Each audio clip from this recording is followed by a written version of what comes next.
सुप्रभात विद्यार्थी जी, आपका स्वागत है। मैं Chandrashekhar Roy, assistant professor, Kashi Sahu college Saraikela, department of history, Kolhan university. प्यारे विद्यार्थी जी,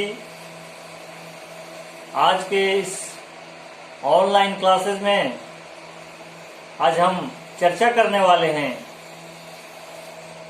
यूजी सेमेस्टर 4 के लिए पेपर नंबर 8 और टॉपिक है अब्दुल कादिर बदाऊनी। अब्दुल कादिर बदाऊनी एक ऐसे लेखक हुए हैं, एक ऐसे इतिहासकार हुए हैं जिनकी कृति को अकबर काल की राजनीतिक, आर्थिक, सामाजिक स्थिति का सही से मूल्यांकन करने का एक स्रोत हो सकता है। हम केवल अकबर काल का अकबरनामा के अनुसार से ही पूरी तरह से अकबर की शासन व्यवस्था को, अकबर की काल की जो आर्थिक स्थिति है, सामाजिक स्थिति है, उसका पूरी तरह से मूल्यांकन नहीं कर सकते हैं, क्योंकि अबुल फजल ने जो इतिहास लेखन का काम किया वो पूरी तरह अकबर की प्रशंसा पर है। वो अकबर को एक उच्च कोटि का बादशाह साबित करने का प्रयास किया है। प्यारे विद्यार्थी जी, यदि हमको अकबर का सही से मूल्यांकन करना है तो तबाकत अकबरी जो निजामुद्दीन अहमद की ग्रंथ है के साथ साथ हमें अब्दुल कादिर बदाऊनी का मुल्ताल उल तारिख नामक जो महत्वपूर्ण ग्रंथ की रचना उसने की, उसका भी कहीं न कहीं सहारा लेने की आवश्यकता है। तभी हमें जो दृश्य है वो सामने आ सकता है। तो इसलिए हम कह सकते हैं कि this is very important historian to now the Akbar period. यानी मुल्ताल उल तारिख एक ऐसा ग्रंथ था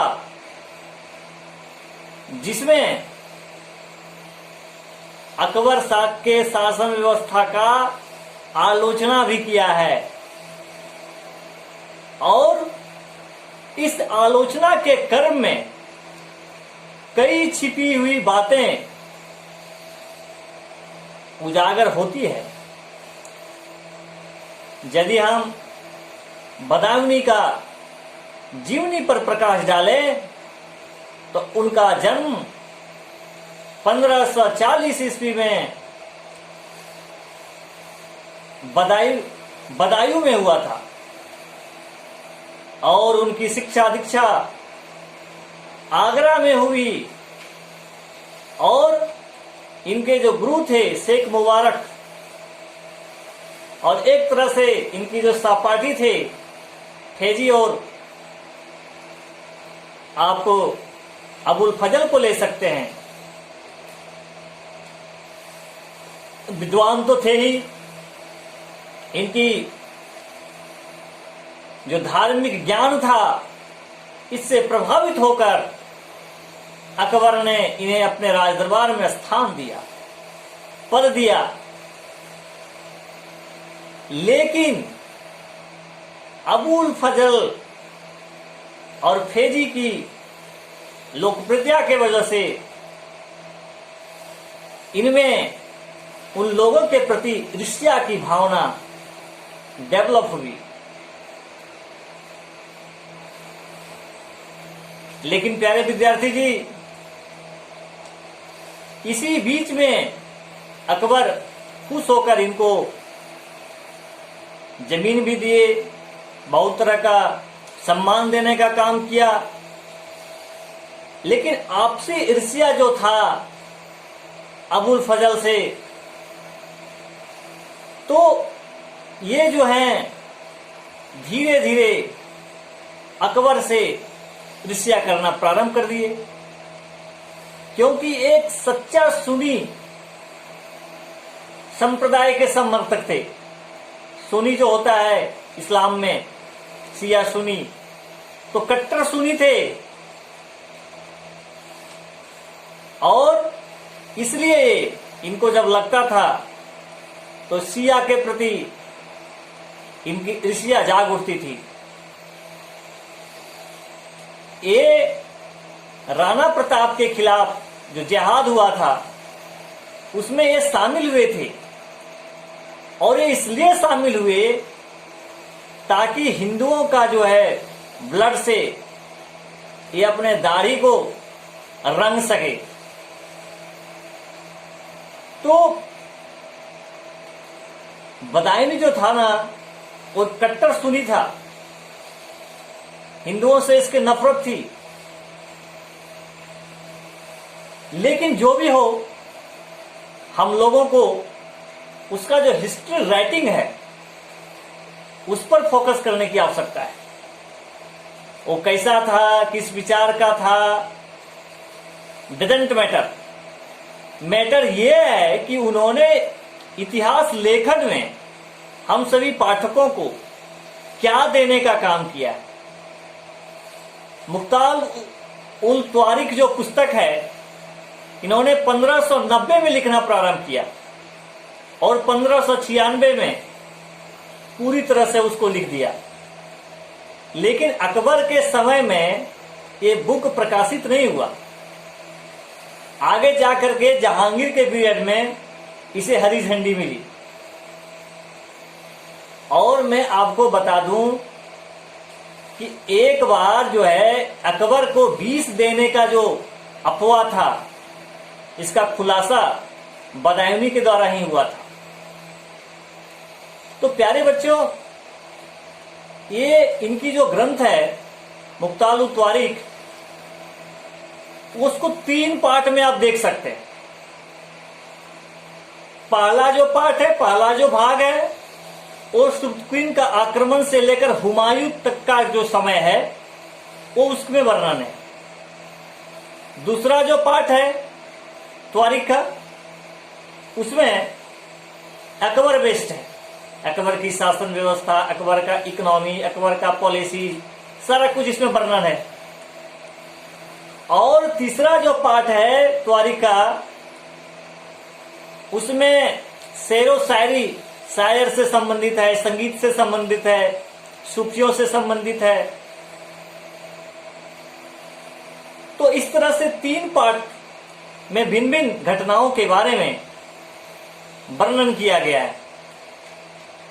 तो आप यदि इसके बारे में लिखिएगा तो सबसे पहले उनका बैकग्राउंड लिखिएगा, कहाँ इनका जन्म हुआ, कहाँ शिक्षा दीक्षा हुई, और किस प्रकार से इन्होंने हिस्ट्री राइटिंग लिखने का प्रयास किया।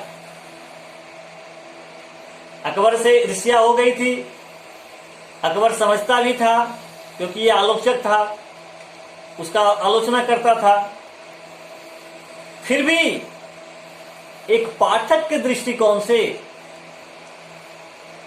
यदि आप इतिहास का अध्ययन कर रहे हैं, खासकर मुगल कालीन इतिहास का, तो आप केवल अबुल फजल पर भरोसा बिल्कुल नहीं कर सकते हैं।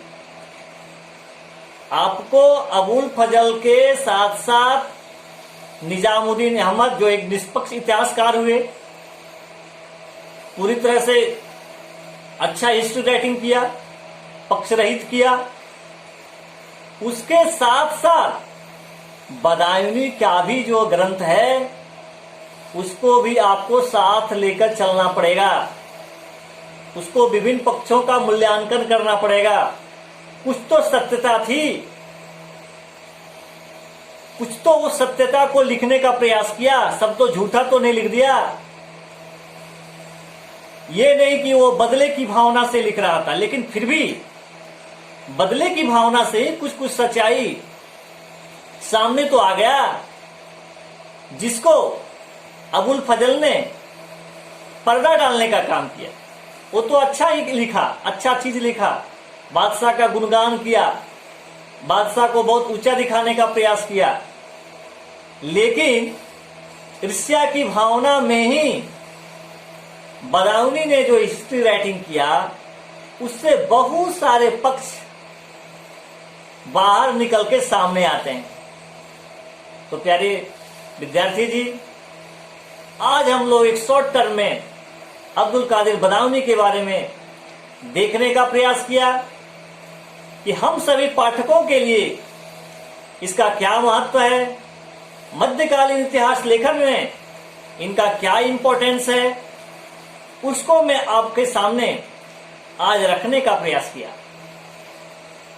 और इसको समझने का प्रयास किया कि अकबरकालीन इतिहास को जानने के लिए केवल अकबरनामा ही सफिशिएंट नहीं है। हमें अच्छे से तथ्यों को निकालने के लिए, सही में मूल्यांकन करने के लिए अबुल फजल के साथ साथ निजामुद्दीन अहमद की कृति और बदायूनी की कृति का भी सहारा लेना पड़ेगा। तभी हम अकबरकालीन शासन व्यवस्था का सही से मूल्यांकन कर सकते हैं। प्यारे विद्यार्थी जी, आज के लिए बस इतना। आप सभी को बहुत बहुत धन्यवाद।